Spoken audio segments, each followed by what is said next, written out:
지금 탈북해서 북송됐다는 이유로 총살당했다는 거예요? 출반대 간 거기서 할머니는 이제 굶어서 돌아가셨고 2년만 돈 벌어 같이 갈게 그랬는데 중국에 오니까 내 맘대로 할 수 있는 게 아무것도 없는 거야. 나를 기다리고 있는 놈들은 저 물건 팔아서 얼마나 돈 벌 수 있을까. 먹잇감 노리는 뭐 인신매매 범들밖에 없었는데.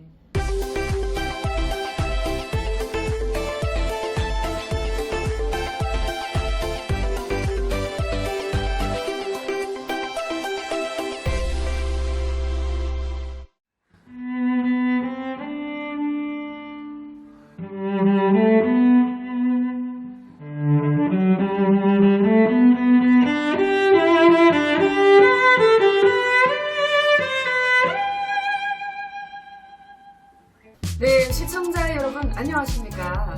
오늘도 이렇게 심화인TV에 새로운 얼굴 놀러 왔는데요. 네, 우리 장인내님 본인 소개 부탁드립니다. 제가 알기로는 자녀를 많이 낳아서 애국을 하셨다고 하는데. 아, 네. 한국에 온 지는 벌써 수년이 지났고요. 한국에 와서 제가 전공을 하기를 복수전공을 했는데 그 중에 사회복지를 먼저 공부했어요. 이미 우리나라는 초고령 시대다. 북한은 핵이 터지기 전에 네, 인구절벽 위기가 더 위기다. 그게 더 위험하다. 이 놀라운 땅에서 우리가 뭐 흑한사 뜬 적이 없는데 이거는 우리가 할 수 있지 않나 그런 생각이 들었죠. 뭔가요? 네, 이 조국의 인구절벽 위기에 아주 조금이나마 보탬이 되고자 예. 네, 국군을 마구마구 생산해야겠다. 작심하고 애를 낳았는데요. 일단 셋밖에 못 낳았습니다. 큰애들이 돈 달라고 소리 질러가지고 네. 야, 이렇게 자그마한 체구에 아이 셋 낳은 애국을 하셨는데 네. 보기 드물게 지금 제 주변에 둘은 있지만 셋은 몇 명 안 되는데 그 중에 고생하셨습니다. 애기 키우느라고. 상황이 종료되면 더 나오려고요. 어떻게 해요, 여러분 좀 응원하셔야 될 거 아닙니까? 탈북민들이 진짜 아이를 많이 낳아요. 북한에 있을 때 고향이 어디십니까? 항병도 원성이라고 해가지고 제일 꼭대기 거기서 태어났죠. 21년간을 살았어요. 21살이면 사회생활을 하다 왔는데 네, 그렇죠. 어떤 일을 하다 오셨습니까? 생필 직장이라는 데로 들어갔어요. 독이죠. 독이라고 부르는데 여기서 뭐 항아리라고 하나? 항아리 이런 걸 다 진흙으로 이겨가지고 막 이렇게 수공으로 돌려가지고 독 만들고 오지독 만드는 공장이구나. 음. 거기서 독 만드셨어요? 그런 거 만드는 거를 이제 숙성하고 생산하고 이렇게 출하하는 뭐 그런 공장에 있다가 또 탄광 갱도 안에도 들어가고. 탄광이요? 왜냐면 우리 마을 전체가 탄광 마을이에요. 아. 쑤셔봤자 탄밖에 안 나오는. 아, 그래, 쑤셔봤자 탄밖에 안 나오는데요. 그럼 탄광 마을이 있기 전에 어쨌든 그 마을에서 살면서 오지독도 구웠고 일은 21살까지니까 17살에 졸업을 했단 말이죠. 월급이라는 건 좀 있었어요? 배급 같은 것도? 급여라는 게 뭐 있다는 건 알았어요. 근데 있다는 건 그래봤자 알았어요? 뭐 그가 다 할 수 있는 게 아무것도 없기 때문에 기대조차 해본 적이 없는 것 같아요. 뭐 급여가 나오는 날 알아서 다 맹비 뭐 이런 걸로 다 나가죠. 제거되고 뭐 본 적도 없지. 뭐. 먹고는 어떻게 사셨습니까? 아버지가 돈을 버셨어요? 아니면 어머니가 돈을 버셨어요? 저희 부모님들이 충성자들이셔가지고 남들은 애들 굶으면 안 되니까 풀이라도 뜯고 산이라도 다니고 산나물 캐고 이런다고 출근을 못 하실 때도 열이 40도 펄펄 나도 출근하시는 분, 애들이 굶어서 학교 못 가도 출근하시는 분, 이런 분, 고지식 하신 분들. 그러니까 어머니는 이제 중학교에서 선생님 교사하셨기 때문에 우리 장인내님 어떻게 말을 좀 이렇게 조곤조곤 잘하나 봤더니 엄마의 유전자가 좀 있구나.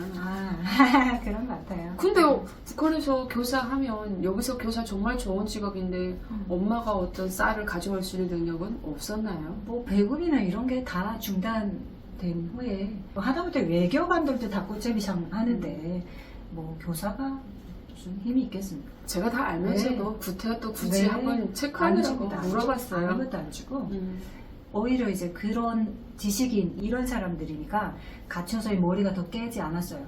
그래서 그냥 고지것대로 죽으라면 죽고 그 상황으로 갈 수밖에 없는 거죠. 그러면 생활력이 되게 없었어요. 그렇죠. 교사들은 생활력이 없다 그러고 얘기하고 나가 장사할 줄도 모르잖아요. 몰라요. 또 그리고 뭐라고 합니까? 직업적인 혁명가니까 너희들은 아이들만 잘 키워라라고 하는데 국가가 정작 이 교사들에게도 배급이나 먹고 살 수 있는 생계를 전혀 보장해주지 않았던 거죠. 그러면 이렇게 직장생활 온전히 하다가 어떻게 돼서 도망쳐야 되겠다라는 결정을 하게 돼요. 90년대 중반에 많은 사람들이 대량 아사하고 대량 탈북하고 그 위기에 우리 가정이라고 안 놓일 수 없잖아요. 고모가 두 사람이 있었어요. 두 고모가 갑자기 실종이 된 거죠. 자기네 애들만 데리고. 수년이 지난 후에 알았는데 고모들은 중국으로 갔던 거지. 네.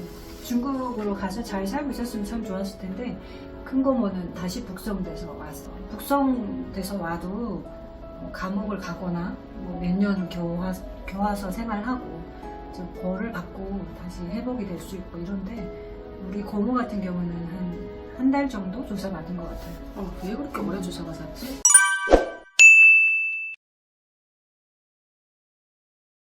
그렇게 조사받고는 판결이 나는 날 공개 처형이라는 거죠.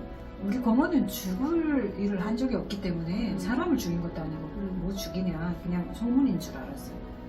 공개 처형 당했는데 그게 왜 그러냐면 그 대량 탈북을 막을 길이 없던 김정일이가 시범으로다가 사람들을 마구마구 죽이기 시작하는 그때 걸려들은 거지. 그러니까 서희 북한으로 말하면 시범 게임이라고 네. 해가지고 그래서 지금 탈북해서 북송됐다는 이유로 총살당했다는 거예요? 그러니까 이제 가족들이 들어도 야 죽어야만 하겠구나 싶을 정도로 온갖 것들을 다 뒤집어 씌웠는데 내가 딱 들어보면 아 우리 고모가 한 짓이 아니야 아는데도 불구하고 할 수 있는 게 아무것도 없어요. 근데 너무 속상하고 너무 고모 불쌍하고 무섭고 그때 당시엔 믿기지 않았기 때문에 울지도 못했어요.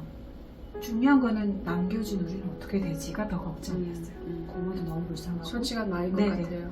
남겨진 사람들은 다 이제 강제 추방 가는 거죠. 그래서 삼촌네 두 가정 할머니까지 다 갔는데 우리 가정만 안 갔다는 거. 왜 안 갔을까요? 모르겠네요. 충성분자들이니까 모든 사람들이 보증할 만한 사람들인 거야. 때려 죽여도 배신 때리고 안 도망간다 이런 사람들 우리 부모님들. 제가 이게 가족의 아픔이기 때문에 좀 물어보긴 그런데 이게 가족 중에 할머니가 지금 있었잖아요. 내 자녀가 지금 총살당하는 걸 봤잖아요. 아 이게 그냥 맨정신으로 북한에서 살 수 없을 것 같거든요. 이게 만약 나에게 닥친 일이라면 분명한 것은 가족들은 불만이 정말 많았을 거 아닙니까? 천하 어떤 범죄를 저질러도 내 자식이기 때문에 내 자식을 죽인다는 게 이게 속으로 바들바들 끓을 건데 그 부모님들 조부모님들은 어떻게 견디었을지 지금 혹시 소중 관리 아나요? 제대로 못하면 어떻게 되는지 알잖아요. 네. 그 아마도 그래서 빨리 돌아가셨을 것 같아요. 추방돼 간 거기서 할머니는 이제 굶어서 돌아가셨고 결국 이제 남겨진 우리 가정은 아빠도 이제 그거를 받아들이는 게 너무 힘드신 거죠. 아빠가 한 달 정도를 더 사셨어요. 그 이후에. 그러면서 아빠가 신문을 이렇게 밤이고 뭐 새벽에 계속 신문을 보게 지나가며 오면서 이렇게 봤는데 뭐 전기나 있습니까? 네. 불 등잔불 같은 거 거기서 이렇게 보거나 하는데 아빠가 베개 접시고 울고 계시더라고요. 처음 봤어요. 아빠가 우는 걸 처음 봤는데 아빠가 지금 생각보다 많이 힘들구나. 우리 아빠는 특전사로 한 15년을 그렇게 나라를 위해서 충성하다가 돌아와서 가정 꾸리고 나름 이 어려운 시기에도 딴 눈 안 팔고 어디 안 가고 선전선동하는데 앞잡이 돼 있고 이러고 살았는데 결국 남겨진 거는 멸망이구나. 이걸 받아들이기가 너무 힘드신 거죠. 이게 북한에서는 남자들이 잘 눈물을 흘리지 않고 우는 사람들을 많이 못 봤는데 그 과묵하신 표현을 잘 안 하시는 아버님들이 항변도 할 수 없었고 하니까 눈물로써 지금 그 속마음을 지금 자식에게 들켰는데 그럼 아버지가 고모의 그 소식을 들은 이후에 한 달만 딱 더 사신 거예요? 네, 그러고 이제 아빠가 돌아가시고 나도 이제 본능적으로 알았어요. 아 이번에는 내 차례다. 근데 나도 몸이 계속 많이 아팠어요. 이유를 모를 정도로. 어딘가 염증이 있는데 병원에는 뭐 의료시설이 잘 돼 있는 것도 아니고 왜 아픈지도 모르는 거야. 민간요법으로다가 우리 엄마는 오만 별 산에서 풀뿌리 나무뿌리 약 된다는 거 다 우려서 먹이느니 그게 더 독이 될 것 같아. 아무튼 어떻게 정신 차리고 살았어요. 그렇게 1년 넘게 우리 엄마가 끓여주는 별뿌리 다 먹고 정신 차리자마자 나 앉아서 죽는 것보다 내가 뛰어라도 먹어주가 덜 억울하겠다. 이제 아빠도 돌아가셨고 그 즈음에 이제 정신도 차렸고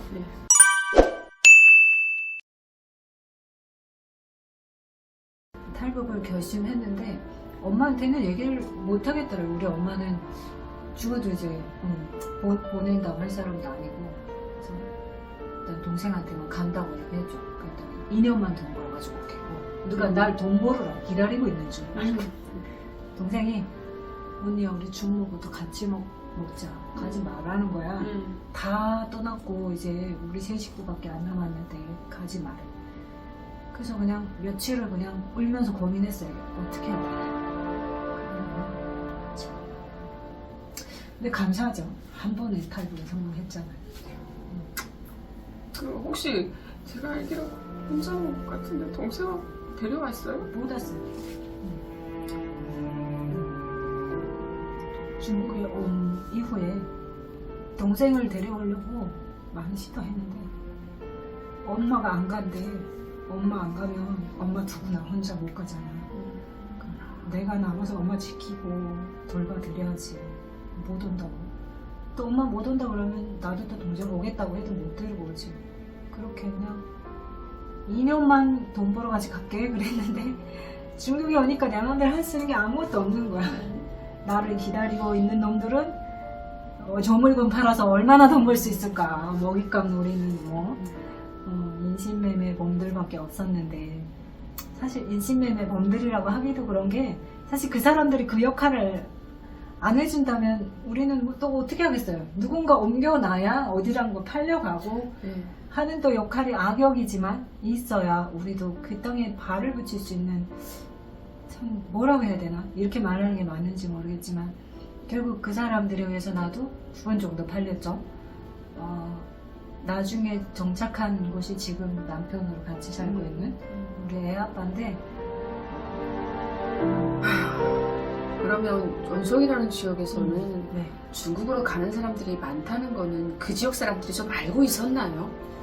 국경이 가깝다 보니 아무래도 이제 뭐 사실 90년대 초부터 중반 이때는 국경은 그렇게 리얼하게 지키거나 그러지 않아서 와. 마음대로 왔다 갔다 하고만 와. 조금 비해서 한 밤에 수백 명이 넘어간다고 할 정도로 진짜요? 그랬대요. 그때까지도 나는 몰랐잖아요. 2000년대 초반이 되오도록 나는 몰랐어요. 그렇게 중국을 마음대로 갔다 오는지. 국경에서 살았는데도 몰랐단 말이지. 그러고 있다 이제 우리 고모 그렇게 된 이후에 나도 이제 작정하면 갈 수 있구나. 그리고 또 남양이라는 동문 이렇게 바라보면 남양 있잖아요. 거기도 엄청 가깝던데요? 네, 거기 이제 많은 친척들이 살았어요. 그래서 이제 그 사람들이 도와줘서 이제 넘어왔죠. 와. 사실 중국이라는 나라에 오지 못했다면 오늘날 34,000명이 여기까지 그쵸. 올 수 없었던 거고 물론 직행으로 오신 분들은 다 빼더라도 저도 한동안 처음에 왔을 때는 중국이 어떠냐라고 얘기할 때 가만 생각해보면 내가 1차적으로 중국에 갔을 때 나를 도와줘서 전화 연락시키고 어떻게 했던 사람은 조선족이고 중국 사람들 없었으면 뭐 그런 상황과 조건만 갖춰지면 인간인지라 오직 돈만 목적이라며 별짓도 다 하는 인간들이 있어야지 진짜로 있고 근데 그렇지 않고 정말 불쌍하다. 하나늘 아래서 요 강 하나 두고 어떻게 이렇게 사는 사람들이 있지? 도와주고 싶다. 이런 마음에서 출발한 사람들도 있어요. 브로커 중에도. 중국에서 몇 년 살다가 한국에 오신 거예요? 횟수로 약 4년 정도 사는 것 같아요. 근데 10년씩 살다 오신 분들이 많아요. 4년이면 정말 짧게 살았어요. 그 동네에 가니까 북한 여자들이 그렇게 많아요. 한 10만 명 정도가 산다는데 과연 그럴까요? 제가 살던 동네가 동네씨 이렇게 해서 치거리다 보니 이 동네에 있는 사람 몇 명이고 정도는 다 알아요. 우리 동네에서만 한 3명 정도, 4명 정도 살았던 것 같아요. 많지네. 네, 그리고 저쪽, 여기서 조금 떨어진 마을에 한 2-3명. 저쪽 마을에도 2-3명. 이렇게 동네에 2-3명씩 살고 있는데, 다 모으면 얼추 15명, 20명 이렇게 되는 거 봐서는 그 동네는 많은 동네인 거지. 그러면 인내 씨가 여기까지 온 이후 그 중국에서 살고 있던 탈북민들이 네. 이후로 많이 여기로 왔나요?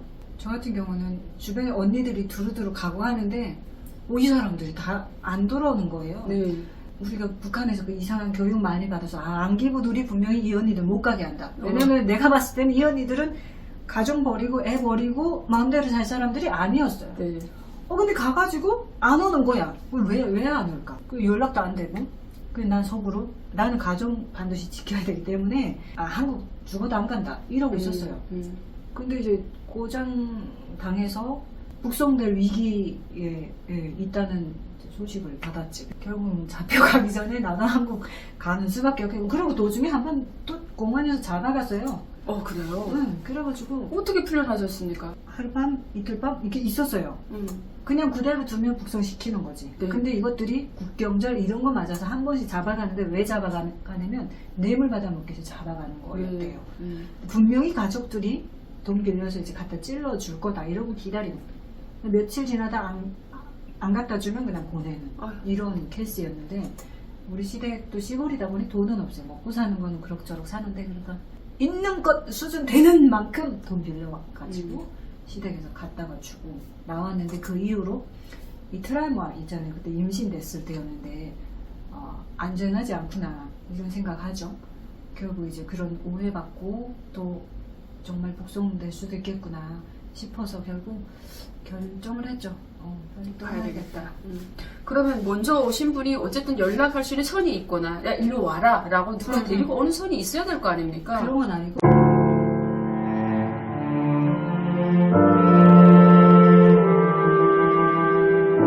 폐기백이었는데요. 아기를 모유 수유를 1년을 했고, 근데 얼마나 심각했냐면 구멍이 났단 말이지, 폐가. 근데 갑자기 눈물이 왈칵 나오더라고. 수유를 받다가 그 아기가 죽었대. 그 아기가 다 못 맞은 수유를 여기다 놔줬구나. 여기다 받고, 그 안에 있으면 바퀴도 보고 싶어요, 원장님. 혼자니까. 이 대한민국은 깨끗해가지고 독방인데도 바퀴도 없어요. 폐계백이었는데요. 아기를 모유 수유를 1년을 했고, 근데 얼마나 심각했냐면 구멍이 났단 말이지, 폐가. 근데 갑자기 눈물이 왈칵 나오더라고. 수유를 받다가 그 아기가 죽었대. 그 아기가 다 못 맞은 수유를 여기다 놔줬구나. 여기다 받고, 그 안에 있으면 바퀴도 보고 싶어요, 원장님. 혼자니까. 이 대한민국은 깨끗해가지고 독방인데도 바퀴도 없어요.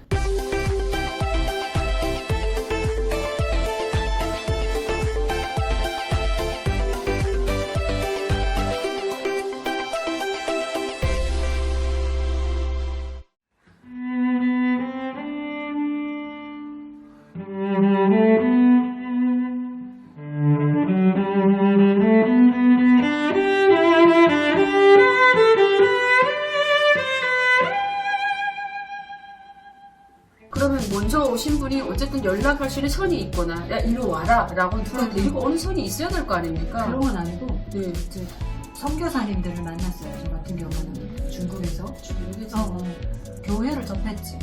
그리고 이제 같이 생활비를 이제 한 달에 얼마 작은 돈이었지만 분유사 먹이고 알기 그런 돈은 충분했어요. 그렇게 주시는. 일단은 그걸 가지고 뭔가 낚시하고 이런 용도가 아니라 자매들이 여기까지 와서 그렇게 사니까 한 번씩 만나서 사랑 나누고 뭐 주고 가고 이러고 싶은 거지. 그래서 100원, 200원 중국 돈으로 그래봤자. 그런데 이제 우리한테는 그 돈이 큰 돈이었어요. 그렇게 선교사님들을 접하고 만나면서 내가 한국 사람들 만나보면 나쁘지 않다. 같이 생활비 조금이라도 우리 제공받으면서 같이 만나자. 이런 얘기를 했던 친구가 있었는데, 이 친구가 남조선 사람들 만난다. 그래가지고 이렇게 꼬장하겠다 이렇게 돼서 사실 떠나게 됐던 거예요. 그러다 보니 저는 이제 성교사님한테 연락을 해서 떠나게 됐죠. 이분들도 나를 어디서부터 어떻게 도와줄지 난 아무것도 모른 채 그냥 일단 탈출해라. 그래서 그 지역을 나와서 또 한동안 또 어디 숨어 있다가 알고 보니까 내가 이동하는 모든 국경을 이동하는 이 돈이 마련이 안 됐던 거야. 그래서 미국에서 할아버지 선교사님이 교회마다 다니면서 쪽박 들고 북한 자매 한 명 도와줍시다. 그래서 애기들이 꿀단지에서 10전, 20전 이렇게 모은 동전 가지고 모금해서 내가 왔다는 거야. 그 돈이 모금될 동안 나는 기다린 어딘가 거예요? 기다린 거지. 와. 나중에 그 할아버지 여기 와서 만났는데 마음이 너무 참 따뜻하고 감사하고 그분은 이미 많이 연로하시고 감사했어요. 아, 그렇게 오셨구나. 그러면 태국으로 오셨습니까? 어디로 오셨습니까? 네, 태국을 왔습니다. 태국에 그 이민국에 딱 들어가니까 그때 채널 많이 올 때였나 봐요. 아주 수백 명이 바글바글 하는데 야 싸우기는 또 어찌 그리 싸우는 저런 사람들은 말 섞기 싫어가지고 거의 주변 나는 그냥 말하고 이런 것도 안 하고 네. 아무튼 경직돼서 그러고 있었어. 그럼 2012년도에 들어오신 거예요. 그래도 좀 많이 올 때죠. 태국에서 몇 달 있다가 또 오셨나요? 거의 4, 50일 있은 것 같아요. 네. 중국에서는 도망 다니고 했는데 태국에서 이제 처음 그 비행기를 타본 거 맞죠? 그렇죠. 대한민국에 도착할 때까지 나는 의심을 내려놓을 수가 없었어요. 왜요?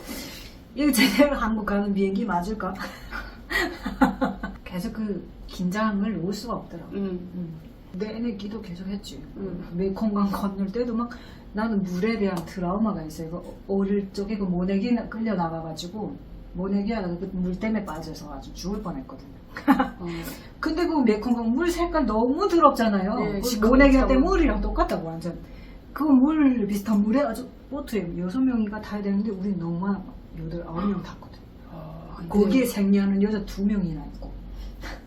8명이면 진짜 많은데? 딱 6명 타면 딱 타잖아. 12명이 한 팀인데. 그래가지고 이제 사람들 많은데 배낭 못 가지고 간다는데 그 북한 여자들 알죠? 네. 배낭 안 가져가면 죽는 줄 알아. 그래서 그 나는 있는 것도 다 빼서 버렸는데 이렇게 하고 가지고 오는 여자들이 있더라고. 그래서 아 진짜 죽을 줄도 모르는데 저거 왜 막 싸우다가 아무튼 그렇게 왔지. 비행기 타고 올 때는요. 배가 왜 그렇게 가스가 계속 차서 막 이 멀미나고 막 죽겠더라고. 그래서 일단 이 한국 가는 거 맞는지 모르겠고 막 그것도 정신이 없는데 이 배에 가스 차 다른 사람 어떻게 하는지 정신 하나 못 차렸어. 공항에 들어왔는데 야, 이 너무 강하라고. 아니다, 이게 국정원 사람들 우리 데려간다더니 이 사람들이 가는 통로만 이렇구나. 그런 생각이. 그 신뼈? 그 줄 따로 세우고. 그러더니 우리 먼저 그 건강검진하러 데리고 가잖아요. 네. 거기 딱 갔는데 나는 혼자 따로 세운단 말이야. 왜? 왜 나는 따로 세울까? 그러더니 그 방진 마스크 알아요? 네. 초록색 방진 마스크 동그란 거 이 써라는 거야 나보고. 그래서 왜 그러냐고 했더니 그냥 써래. 뭐라고 말도 안 해줘. 거기서 말해주면 저기 숱한 게 다 구구구구 거릴까봐. 그래서 이유를 모른 채 쓰고 딱 들어왔죠. 그때부터 독방 생활인데 독방을 40일을 했어요. 나는. 혼자. 네. 무슨 병이었습니까? 폐결핵이었는데요. 아기를 모유 수유를 1년을 했고 그리고 이제 먹는 게 입이 조금 짧아요. 그래서 이제 아무거나 뭐 잘 먹고 고기 잘 먹고 이러지도 않아가지고 모유 수유를 하면서 영양 보충이 안 되는 거지. 그러면 결핵으로 중국에서 오래 살다가 죽을 수도 있었던 거 아닙니까?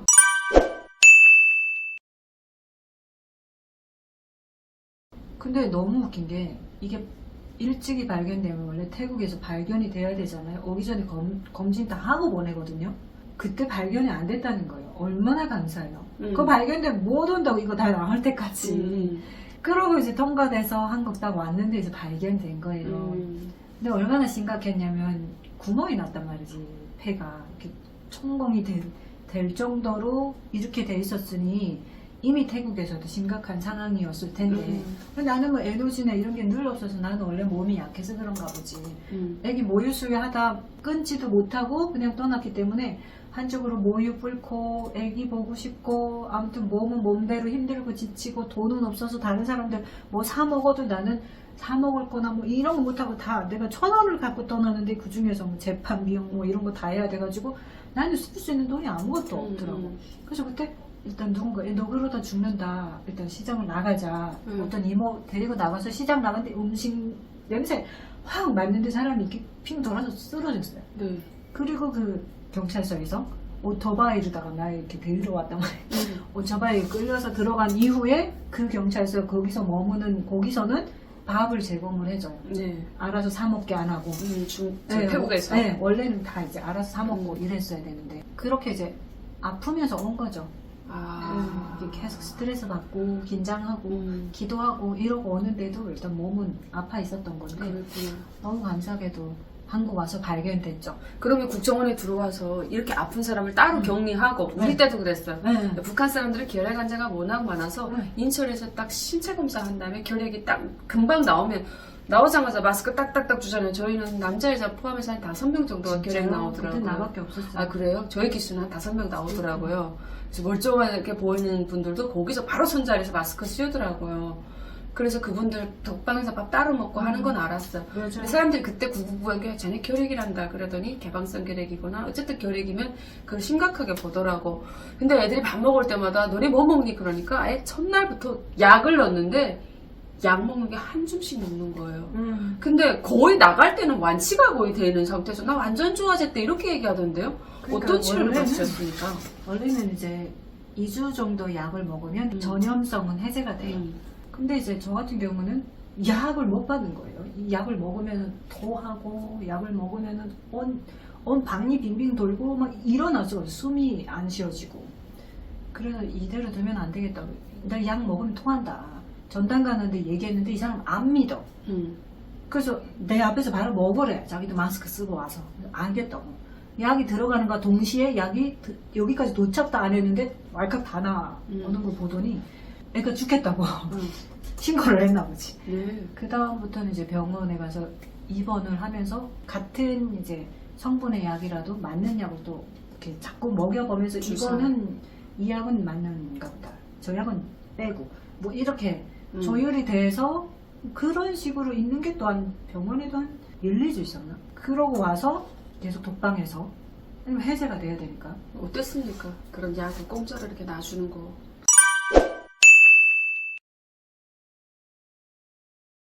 북한 사람들은 이렇게 조금 이제 이 병이나 뭐 이런 게 좀 무지하잖아요. 네. 그러다 보니까 이게 무슨 죽는 병인 줄 알고 막 옆으로 지나가거나 밥 갖다 주러 오는 사람도 앞에다 놓고 가요. 그 잠깐 보면서 이렇게 전염이 될까봐. 그러고 막 피하고 이러는데 다 무슨 똥 묻었나 저것들이 이랬단 말이지.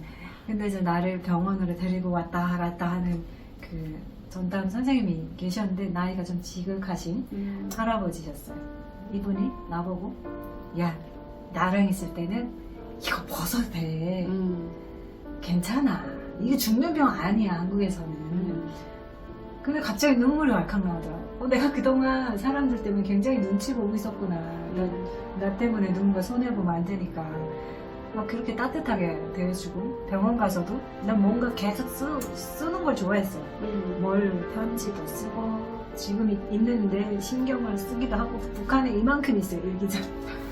엄마 사진 안 가지고 온 건 아쉽지 않은데 그 일기장 못 들고 나온 게 너무 아쉬웠어요. 특이하네. 아무튼 계속 쓰는데 종이가 없는 거야. 그래서 어떻게 하지? 뭐 휴지를 이렇게 두 퉁구리씩 이렇게 줘요. 두 네. 퉁구리 주던가 화장지 있잖아요. 그럼 그걸 갖다가 밥 먹기 싫으니까 약 먹을 때 밥이 정말 독약 같거든요. 네. 그러니까 이제 밥 갖다 그 휴지 종이 두 겹만 딱 해서 이렇게 붙이면 우둑우둑해지면 거기다 글 진짜 잘 썼어. 아 진짜요? 그렇게 글을 쓰고 싶었어요? 응, 종이 안 주니까 볼펜도 안 주잖아요. 음. 계속 이 휴지에다가 성경도 쓰고 기도도 쓰고 편지도 쓰고 그 안에 있으면 바퀴도 보고 싶어요 원장님. 혼자니까. 이 대한민국은 깨끗해가지고 독방인데도 바퀴도 없어요. 집 매너리 없더라. 창문 살짝 열 수 있거든요. 이 내려다보면 애들이 눈이 왔다고 눈 막 쓸고 청소하고 난리인데 나는 내려가서 좀 청소 좀 내 혼자 다 하고 싶다. 안 내려가 보내주니까.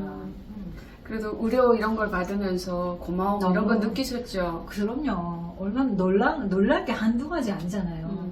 그래서 참 내가 이 약을 지금 먹는 게 끔찍하지만 이 약을 내가 북한에서 만약 걸렸으면 못 살지만 어떻게 살아요? 결연력이 없거든요.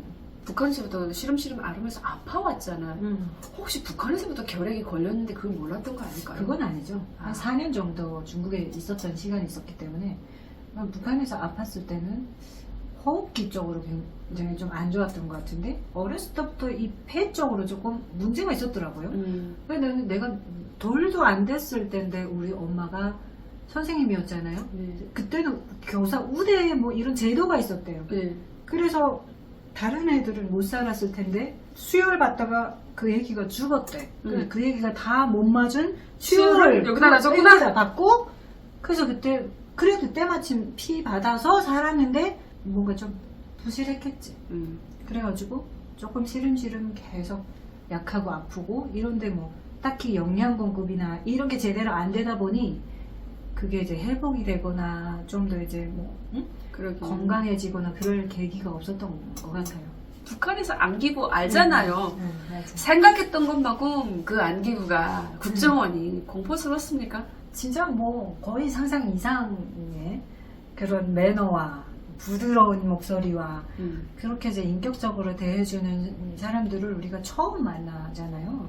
첫 대면에 이분들을 이제 만나는데 정말 그렇게 부드럽게 잘 대해주시더라고요. 조사하시는 전담관님이 내가 지금 무식했기 때문에 폐결에 걸리면 죽는 줄 알았어요.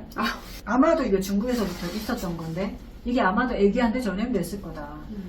이 애기를 갖다가 빨리 건강검진하러 가야 된다. 이거를 빨리 중국에 알려줘야 되는데 좀 알려주게 좀 도와줘라고. 그랬더니 이 사람이 도청이 될 거다. 그래도 할 거냐? 도청되는 무슨 상관인데 뭐 나쁜 소리 하겠다는 게 아니고 우리 신랑한테 애기 빨리 가서 건강검진 좀 해달라고 이거 좀 부탁 좀 하자고. 그러니까 알겠다고. 말이 일리 있다고.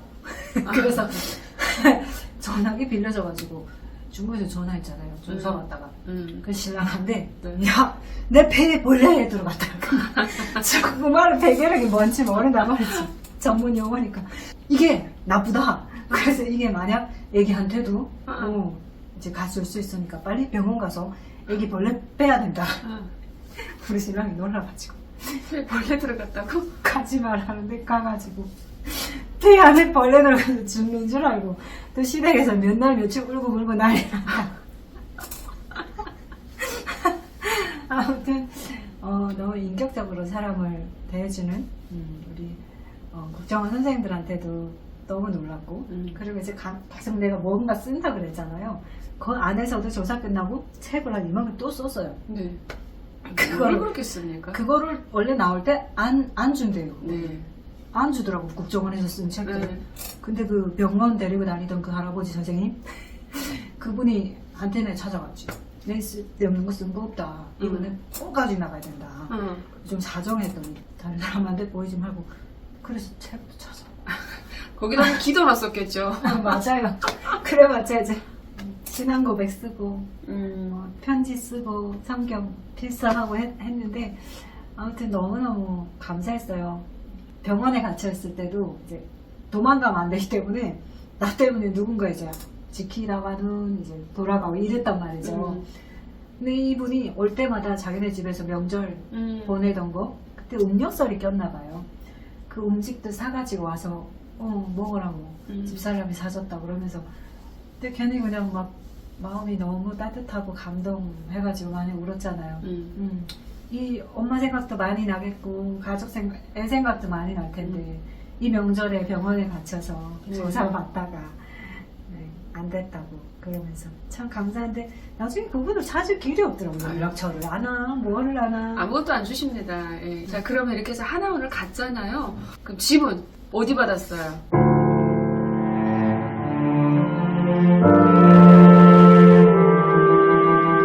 중국에서는 브로커 남자들이 50대, 40대 이 남자들이 마음대로 내 몸 건드려도 도와주세요, 살려주세요 할 데가 없었어요. 때려 죽여도 아무도 너의 시신을 찾겠다는 사람이 없고 이렇게 말한다고.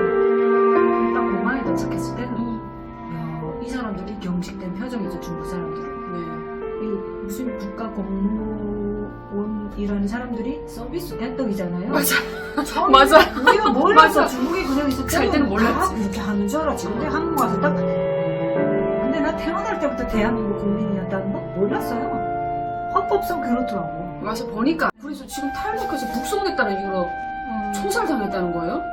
출방대간 거기서 할머니는 이제 굶어서 돌아가셨고 나를 기다리고 있는 놈들은 저 물건 팔아서 얼마나 돈 벌 수 있을까. 먹잇감 노리는 뭐 인신매매 몸들밖에 없었는데 폐결핵이었는데요. 근데 얼마나 심각했냐면 구멍이 났단 말이지. 폐가 이렇게. 근데 갑자기 눈물이 왈칵 나오더라. 수혈 받다가 그 애기가 죽었대. 그 애기가 다 못 맞은 수혈을 여기다 놔줬구나. 받고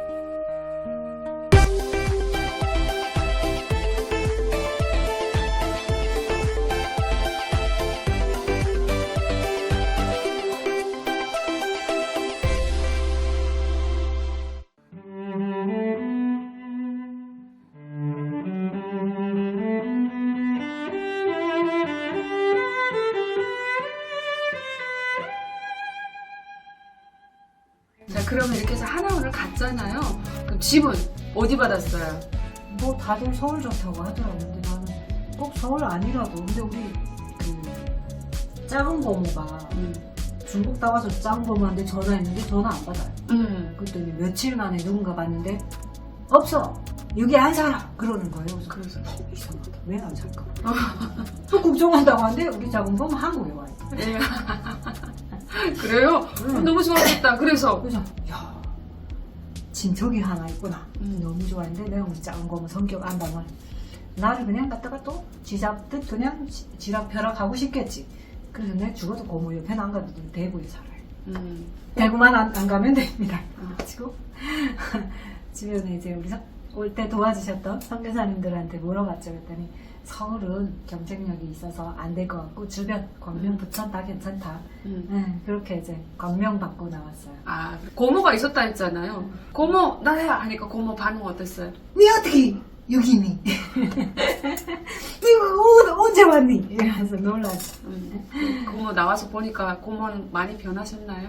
그럼요. 외모랑. 여기 와서 그냥 벌써 한 3년 전에 왔더라고요. 고모는. 짱 고모는 세상에 내가 봤을 때보다 더 젊어 있고 예뻐져 있고 북한에서는 자기가 뭐 실력을 갖고 있어도 노래를 마음대로 할 수 있거나 이게 안 되는데 여기 와가지고 막 노래도 하고 다니고 명함 없는 가수 역할도 하고 막 열심히 잘 살고 있네요. 잘 살고 계시더라고요. 자, 그러면 집을 강령 받아서 나갔는데 임대 아파트 받아서 나갔어요. 네네. 너무 감사하죠. 중국에 살던 집보다는 좋았어요? 아파트인데 뭐 30년 된 아파트예요. 근데 정말 작은 임대 아파트인데 내 집이잖아요. 내 이름으로 된 뭐 내 집은 아닌데 일단 근데 내 앞으로 임대 아파트 받는다는 거는 이제 상상해 본 적 없기 때문에 내 집 너무 감사하고 막 기대되고 딱 나와서 네모난 집에 딱 들어 캐리어 2개 딱 걸고 이제 이 집에다 뭐 어떻게 채워넣을까 이런 생각하기 전에 들어가 앉자마자 감사함은 잠깐이에요. 그 몰려오는 외로움과 슬픔과 뭐 둘러막혀 있어요. 나 혼자 여기 더 있으면 숨 막혀서 죽을 것 같은 거예요. 막 나갔어요. 밖으로 나가서 그때까지도 이제 성탄 그 트리 뭐 이런 거 다 철거를 안 해서 여기저기 있는데 성탄 트리 앞에서 얼마나 울었는지 몰라요. 가족들이 너무 보고 싶은 거예요. 내 옆에 내 동생 있으면 얼마나 좋을까. 내 옆에 우리 엄마 있으면 얼마나 좋을까. 이 좋은 땅에서 같이 산책도 하고 싶은 게 너무 많은데 그러고 싶어 돌다가 돌아가야지 이러고 집을 찾는데 1302동이라는 걸 기억을 못했단 말이지. 네. 그래가지고 1118호만 알고 그 다음부터는 한 20개 동이 있는데 20개 동 한 개씩 올라가서 1118호 다 찾아.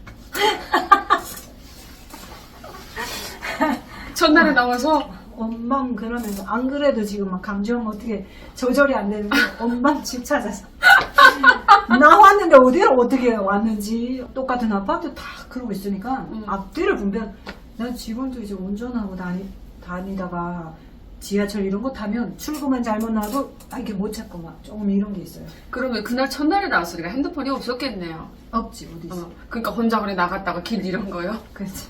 좀 무섭긴 하지 처음에는. 그러다가 뭐 울다가 언제 잤겠지. 자다가 그 이튿날에 결국 내가 여기 혼자 있으면은 죽고 싶겠다는 생각이 들어요. 그래서 혼자 있으면 안 되겠다.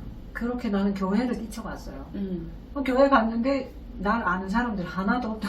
그 선교사님이 있는 교회로 갔는데 이분은 계속 다니면서 돕고 싶은 북한 자매들 계속 찾아가지고 이렇게 하는 활동을 하고 계셔가지고 안 계신 거야. 어쩔 수 없이 그 교회에 그냥 틀고 앉아서 아침 저녁으로 거기서 먹고 자고 내가 밥 해주면은 주변에 언니 뭐 오빠 이런 사람들이랑 같이 교제하고 네. 그다음에 집에다 뭐 채워넣을까 다 해서도 이제 데리고 나가면 음. 같이 쇼핑도 하고 이러면서 몇 개월을 살았어요. 신랑 올 때까지. 저기 한국에서 이마트, 홈플러스는 대형마트 딱 가서 이 물건 얼마나 많아요. 근데 자국산 물건이 꽉꽉 채워져 있는 마트 물건 쇼핑 뭐 하셨습니까? 이 눈 돌아가니까 나는 근데 지금도 쇼핑하는 거 힘들어요. 이게 선택 장애가 있어가지고 필요한 건 하나인데 너무 골라야 될 게 많아가지고 힘든 거예요. 지금도 아이쇼핑 이런 것도 잘 못해요. 쇼핑하러 가면 30분 이상을 안 넘겨요. 저 남자 성격이네. 저도 그래요. 감동이구나. 이거 빨리 여기를 벗어났으면 좋겠다. 근데 일단은 너무 풍성해서 야, 참 이 많은 것들을 이것도 내가 선택할 수 있고 저것도 내가 선택할 수 있고 정말 작은 돈이잖아요. 다해서 가면 1,000원짜리 가지고도 내가 뭔가를 선택할 수 있는 이 놀라운 자유 순간순간마다 우리가 뭐 놀랄 게 뭐 한두 가지예요. 그 한국 되게 깔끔하지 않아요? 너무 깔끔해요. 저는 중국 살다가 한국에 왔을 때 한국이 깔끔하다는 거를 잘 인지 못했어요. 한국 살다가 중국 가니까 못 살겠어요. 한국 살다 중국 가봤죠. 그렇죠. 제일 먼저 봤죠. 여권에 뭐라고 써져 있는지 알아요, 강사님? 알죠? 제일 좋죠? 대한민국 국민인 이 여권 소지인이 통행에 불편함이 없도록 협조 요청합니다. 이런 글귀 있단 말이죠. 중국에서는 브로커 남자들이 50대, 40대 이 남자들이 마음대로 내 몸 건드려도 도와주세요, 살려주세요 할 데가 없었어요. 때려 죽여도 아무도 너의 시신을 찾겠다는 사람이 없대요. 이렇게 말한다면 나라도 아니죠. 북한에서는 우리 잡아다가 오히려 감옥에 쳐넣고 죽이고. 근데 나 태어날 때부터 대한민국 국민이었다는 거 몰랐어요. 헌법상 그렇더라고. 와서 보니까 알았지. 우리 어떻게 네. 알았니까. 그런 여권. 나라가 이제 나를 보호해주고 어디 가나 나를 이제 잊어버리면 찾아주겠다는 거잖아요. 얼마나 어렵게 우리 북한 식구들 다 그럴 거예요. 여권 보면은 눈물이 안 나오는 게 이상하지. 근데 한국 사람들한테 물어본 거 여권 앞장 글자 모를걸요? 사실 저도 잘 기억은 안 나는데 그거 기억하셨어요? 네, 잘 그렇게 몰라요. 우리가 다. 그리고 이제 중국에 왜냐면 중국은 다른 데와 달리 우리 잡으면 북송시키는 데이기 때문에 다 이제 뭔가 있어야 돼요. 백이 있어야지 우리. 야, 그러면 신분이 없이 북한에서 중국 갔을 때는 전전국국 숨어 다니다 정신없었는데 한국 여권 딱 들고 중국 갔을 때 그 찢어지는 느낌, 감정. 너무 좋죠. 딱 공항에 도착했을 때는 야, 이 사람들 이 경직된 표정이죠. 중국 사람들은. 네. 이 무슨 국가 공무원이라는 사람들이 서비스 개떡이잖아요. 맞아. 처음에 맞아. 우리가 몰랐어. 맞아. 중국에 그냥 있을 갈 때는 몰랐지. 다 그렇게 하는 줄 알았지. 근데 한국 와서 딱 나도 모르는 사이 이것저것 많이 받았단 말이지. 병원 가든 뭐 어디 가든 주민센터 가든 받았는데 중국어들은 그냥 마구 그냥 죄인 취급하듯이 막 맞아. 그거 보면서 그게 느껴졌구나. 야, 그때 와서. 이건 아직 모르구나. 니네 안 되겠다. 그리고 공중 화장실 들어가면 저 위에서 싼 게 이렇게 밑으로 내려가는 거 딱 보이는 그 화장실 중에서 그런 화장실 있거든요. 중국은. 그래요? 그런 화장실 들어가면 중국에서 살 때는 그 더러운 걸 몰랐어요. 그래도 북한보다 낫잖아요. 그쵸. 수세식은 아니기 때문에. 그리고 제일 많이 차이 나는 건 자연이에요. 우리나라 자연은 중국에도 수목이 있어요. 북한처럼 민둥산은 아니잖아요. 근데 한국의 산을 보다가 중국 산은 자연을 딱 보면 무슨 생각?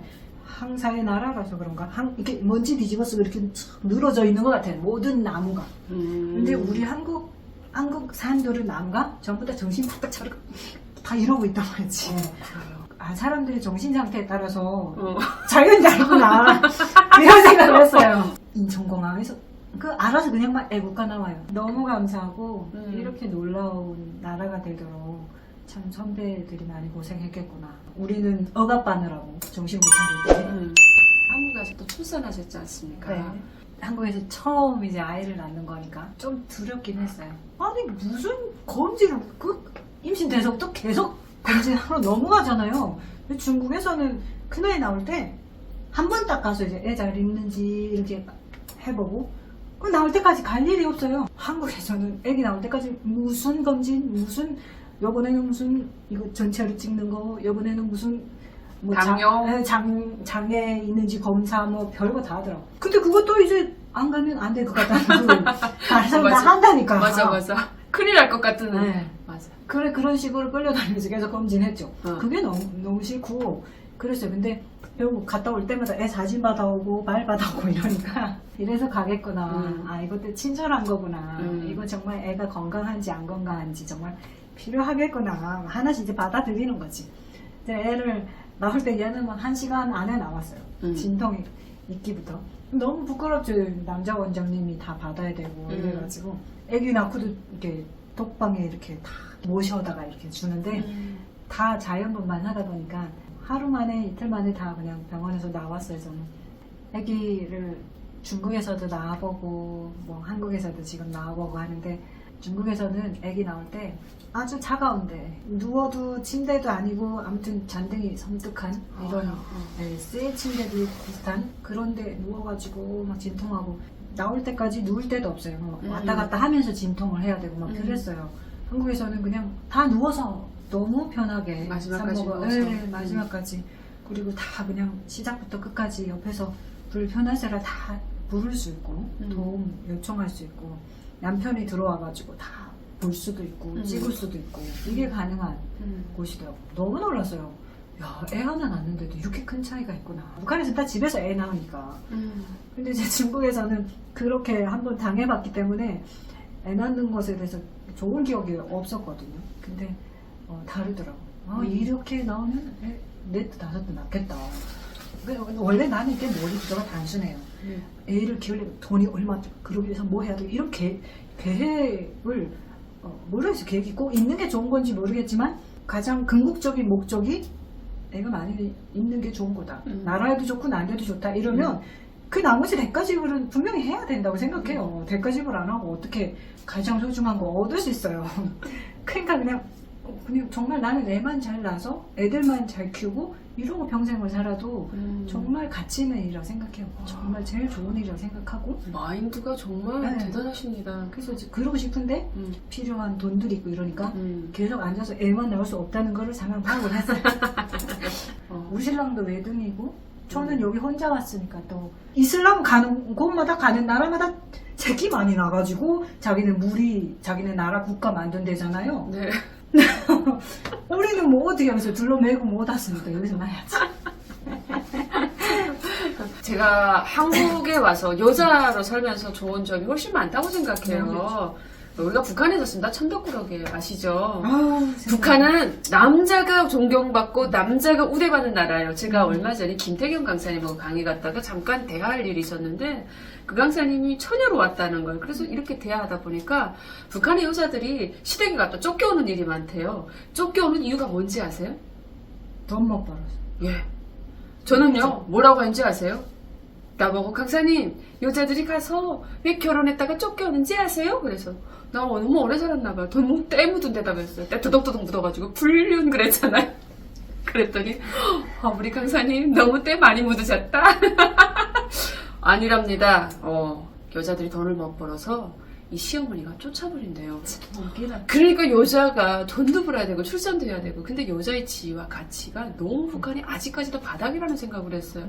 그래서 저는 야 한국에 와서 이렇게 사는데 내가 어떨 때 집에 가보면 건물 나오지 물 끓일 이유가 없지 식기 세척기 다 있지 그 다음에 밥 하기 싫으면 배달해서 먹지. 맞아요. 나 우리 엄마 있잖아요. 너무 불쌍해 생각해보면 우리 엄마의 삶을 생각해보면 아침에 일찍 일어나서 아이 4명을 키웠는데 그 옹치 거꾸로 쳐들고 후후 불면서 그 새벽에 있잖아요. 밥을 해산명에서 식구를 섬겼는데 우리 아침에 강연 나갈 때 저 5시 나가고 어떨 때 7시 나가는데 6시 반까지 자요. 그러면서 애들 보고 여기 다 먹는 거 먹고 가 이러고 간편하게 나옵니다. 마음이 막 찌르르해요. 우리 엄마는 반평생을 그러고 살았을 건데 어떻게 견뎠을까. 여자로서 살면서 우리 너무 감사함이 너무 많지 않아요? 그럼요. 세상에 이렇게 쉽고 편한 데서 살면서도 아침에 밥을 해서 남편을 먹여서 보내야 되고 애들 먹여서 보내야 되고 이런 거는 뭐 어디 간지 없죠. 같이 일하고 하는데 오히려 저녁에 퇴근해 오면 우리 신랑이 나 어깨 주물러 줘야 되는 게 당연하고 아침에 신랑이 먼저 병원에 가서 줄 서 있고 왜 출근을 해야 되니까 어떻게 해요? 네. 그 병원에 갔다가 출근 늦지 않게 하려면 여보 먼저 가서 줄 서 있어요. 애기 챙겨가지고 갈게. 그래 병원 가서 저녁에 오면은 신랑이 애 보고 내가 저녁 하든지 뭐 다 나눠서 하는 게 당연하고 쓰레기 쌓여 있는데도 안 버린다 이러면 이제 눈치 주지. 빨리 갖다 버려. 그러니까 이게 여자들이 지위가 높게 사는 게 이제 당연해지고 당당하게. 근데 또 중국은 여자들이 지위가 높아서 우리보다 더 남자를 무례하게 대해요. 그렇죠. 근데 이제 이 남자는 알아서 이제 잘 하는 편이에요. 근데 나는 막 눈치 주거나 이런 거는 없고. 야, 그럼 애 셋 나오는데 돈 되게 많이 들겠는데 이 사회에 적응하기 위해서 돈을 좀 벌어야 되지 않습니까? 저는 이제 내내 공부 복수 전공하고 이러는 와중에도 애기 낳고 이런다고 나오자마자 일을 못 해봤어요. 저는 이제 어떤 분이 설거지 좀 한번 해달라, 이렇게 땜빵으로 좀 해달라 그래가지고 어떤 가든이라 그래가지고 나는 무슨 뭐 이렇게 정문 가꾸고 막 이런 데인 줄 알았어요. 식당이더라고. 애기 어린이집 보내고는 낮에 잠깐 그걸 해봤어요. 근데 잠깐 해도 한 달에 낮 동안에 몇 시간만 하는데도 한 달에 5, 60만 원은 주셨던 것 같아요. 딱 한 달 했는데 대한민국에서는 뭘 해도 기술이 있거나 없거나 우리가 노동력이 있으면 돈을 벌 수 있고 너무너무 감사한 나라죠. 그렇죠. 기회가 제공되는 곳인데. 그렇죠. 기회가 제공되는 나라. 그게 맞아요. 그 북한에 있는 가족들에게 와서 정식적으로 돈을 좀 지원해 본 적이 있어요? 보내준 적이 있어요? 네, 그럼요. 아유, 본분 다 하셨네. 네네. 가족들 반응은 어땠습니까? 엄마는 자기가 이제 옆에서 돌봐줘야 할 조금씩 계속 아팠기 때문에 그런 아이인데 이제 나가서 혼자서 어떻게 사는지도 모르겠고 하는데 도움을 받는다는 것 때문에 마음이 조금 많이 힘드셨나 봐요. 그래서 다른 분들은 없는 병도 만들고 없는 잔치도 만들고 하는데 안 그래도 그러니까 빨리 돈 보내라 이런 거 하는데 우리 엄마 일 없다. 계속 이런단 말이지. 일 없을 리 없단 말이지. 가정생활하고 이러면서 내가 돈을 같이 벌거나 이런 상황이 아니었기 때문에 많이는 아니지만 1년에 한 번은 보내드리고 그러고 싶은데 어떨 때는 2년 내내 연락이 안 닿을 때도 있어요. 그러면 그때 찾으면 좀 더 위험해질까봐 그냥 참고 있다가 연락이 오면은 연락해드리고 하는데 그래봤자 100만 원, 150만 원 내 수준에서. 아유, 그래도 그 가족들에게 얼마나 힘이 되겠어요? 그럼요. 살아있는 것만도 감사하죠. 근데 이제 돈을 보내드리면 그냥 보고 싶다 그냥 이러고. 그 시도를 한 번도 해본 적은 없어요? 데리고 오려고? 동생 한번 해보고 더 이상은 안 되겠다. 그리고 그 이후에 급격히 정세가 굉장히 급박해져서 오다가들 많이 잡히고 그 안에서도 움직이다가 많이 탈론하고 그래서 도저히 안 되겠다. 근데 중요한 거는 이 사람들을 두 사람이나 옮기려면 5, 6천은 깨줘야 되는데 맞아요. 깨줄 돈은 없고 대출되는 거 봤더니 그도 안 되더라고요. 그래서 시도한다고 될 일도 아니구나. 근데 이 돈 쓸어 박아 넣어서 데리고 올 수 있으면 좋은데 안 되면 보장도 없고. 그래서 그것 때문에 다들 네. 좀 겁이 나죠. 지금 저는 헤셀디언 회사에서 헤셀디언이라는 것은 어떻게 말하면 전자 아코디언인데 윤설미 대표가 개발을 했고 함께 일하고 있습니다. 악기 가르쳐드리고 설명해드리고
그